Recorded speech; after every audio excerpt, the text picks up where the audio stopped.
ओम गंग गणपतये नमो नमः। श्रीमद् वाल्मीकि रामायण उत्तरकांड 15वां सर्ग। मणिभद्र तथा कुबेर की पराजय और रावण द्वारा पुष्पक विमान का अपहरण।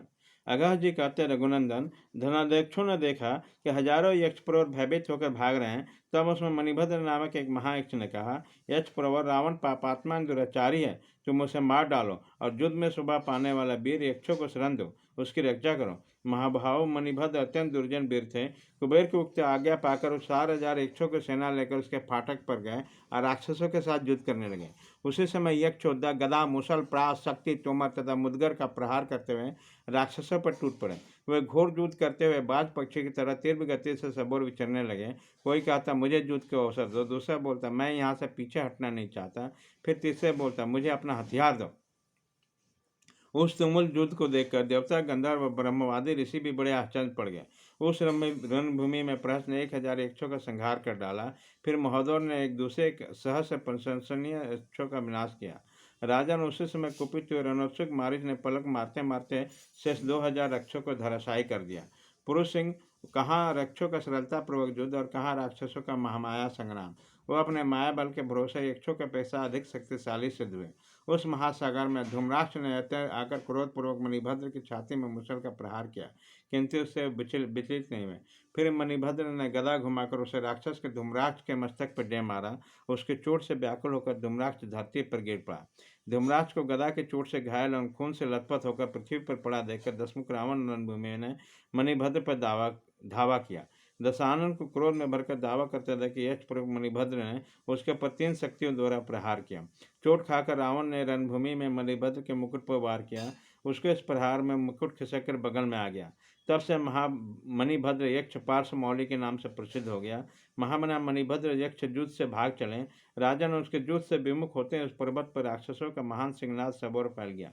उसी समय धन के स्वामी गदाधारी कुबेर दूर से आते हुए दिखाई दिए। उसके साथ शुक्र और प्रोष्ठपत्र नामक मंत्री तथा शंख तथा पद्म नामक धन के अधिष्ठाती देवता भी थे। विश्वेश्वरी मैया के साप से क्रूर प्रकृति हो जाने के कारण जो गुरुजनों के प्रति प्रणाम आदि व्यवहार नहीं कर पाता था, गुरुजनोचित शिष्टाचार से वंचित होकर उस समय भाई रावण के युद्ध में उपस्थित देखकर बुद्धिमान कुबेर ने ब्रह्मा जी के कुलों में उत्पन्न हुए पुरुष के जोग बात कही।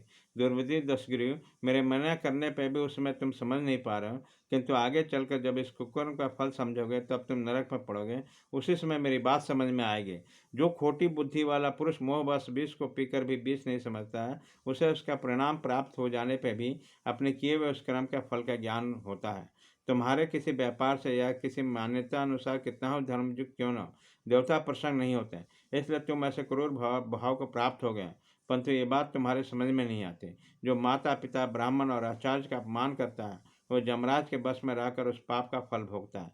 यह शरीर क्षण भंगुर है। इसे पाकर जो तप का उपार्जन नहीं करता वह मूर्ख मरने के बाद भी जब उसे अपने दुष्कर्मों का फल मिलता है पश्चाताप करता है। धर्म से राज, धन और सुख की प्राप्ति होती है, अधर्म से केवल दुख ही भोगना पड़ता है।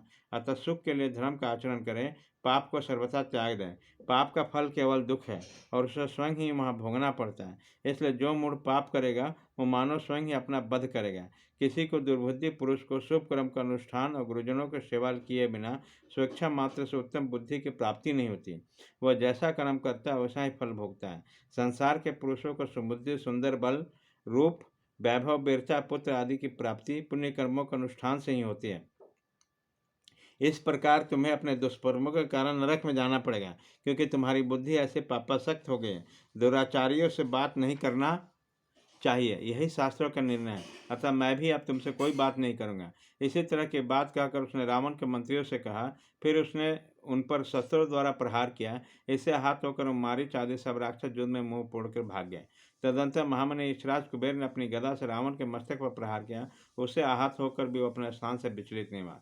श्री राम तत्पश्चात वे दोनों यक्ष राक्षस कुबेर और रावण दोनों महासागर में एक दूसरे पर प्रहार करने लगे, परंतु दोनों में कोई न तो घबराता था न थकता था। उसी समय कुबेर ने रावण पर आग्नेयास्त्र का प्रयोग किया, परंतु राक्षस राज रावण ने वरुणास्त्र के द्वारा उसके अस्त्र को शांत कर दिया।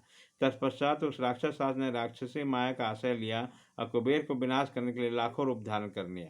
उसी समय दशमुख रावण बाघ, सुअर, मेघ, पर्वत, समुद्र, वृक्ष, यक्ष और दैत्य सभी रूपों में दिखाई देने लगा। इस प्रकार बहुत सा रूप दृष्टि प्रकट हुआ, वो रूप ही दिखाई देता था, वो स्वयं दृष्टिगोचर नहीं होता था। श्री राम तदंतर दशमुख ने एक बहुत बड़े गदा हाथ में ली और उसे घुमाकर कुबेर के मस्तक पर दे मारा। इसी प्रकार रावण द्वारा आहत होकर धन के स्वामी कुबेर रक्त से नहा उठे और व्याकुल होकर जड़ से कटे हुए अशोक के भांति पृथ्वी पर गिर पड़े। तत्पश्चात पद्म आदि निधियों का अधिष्ठाता देवताओं ने उन्हें घेर कर उठा लिया और नंदन भवन में ले जाकर चेत कराया। इस प्रकार कुबेर को जीतकर राक्षस राज रावण अपने मन में बड़ा प्रसन्न हुआ और विजय के चिन्ह के रूप में उसने पुष्पक विमान को अपने अधिकार में ले लिया। वह विमान में सोने के खंभे बैदुल मणि के फाटक लगे थे, वह सब और मोतियों के जाली से ढका हुआ था। उसके भीतर ऐसे ऐसे वृक्ष लगे थे जो सभी ऋतुओं में फल देने वाले थे। उसका वेग मन के समान तीव्र था। वह अपने ऊपर बैठे हुए लोगों की इच्छा अनुसार सब जगह जा रहा था तथा चालक जैसा चाहे उसे छोटा या बड़ा रूप धारण कर लेता था। उस आकाशचारी विमान में मणि और स्वर्ण की सीढ़ियां तपाए हुए सोने की बेदियां बनी थी। वो देवताओं का ही वाहन था और टूटने फटने वाला नहीं था। सदा देखने में सुंदर और चित्त को प्रसन्न करने वाला था। उसके भीतर अनेक प्रकार के आश्चर्यजनक चित्र थे। उसके दीवार पर तरह तरह के बेल बूटे बने थे जिसमें उसकी विचित्र शोभा हो रही थी। ब्रह्मा विश्वकर्मा ने उसका निर्माण किया। वह सब प्रकार के मनोवांछित वस्तुओं से संपन्न मनोहर और परम उत्तर था, न अधिक ठंडा न अधिक गर्म, सभी ऋतुओं में आराम से पहुंचाने वाला तथा मंगलकारी था। अपने पराक्रम से जीते हुए इच्छानुसार चलने वाले विमान पर आरूढ़ होकर अत्यंत खोटी बुद्धि वाला राजा रावण अहंकार की अधिकता से ऐसा मानने लगा कि मैंने तीनों लोकों को जीत लिया। इसी प्रकार वैश्वशरण देव को पराजित करके कैलाश से नीचे उतरा। निर्मल किरीट और हार से विभूषित वो प्रतापी निशाचर अपने तेज से महान विजय को पाकर उस उत्तम विमान पर आरूढ़ होकर यज्ञ मंडल में प्रज्वलित होकर अग्निदेव की भांति शोभा पाने लगा। इसी प्रकार श्री वाल्मीकि निर्मित आर्ष रामायण आदि के आपके उत्तर कांड में 15वां सर्ग पूरा हुआ।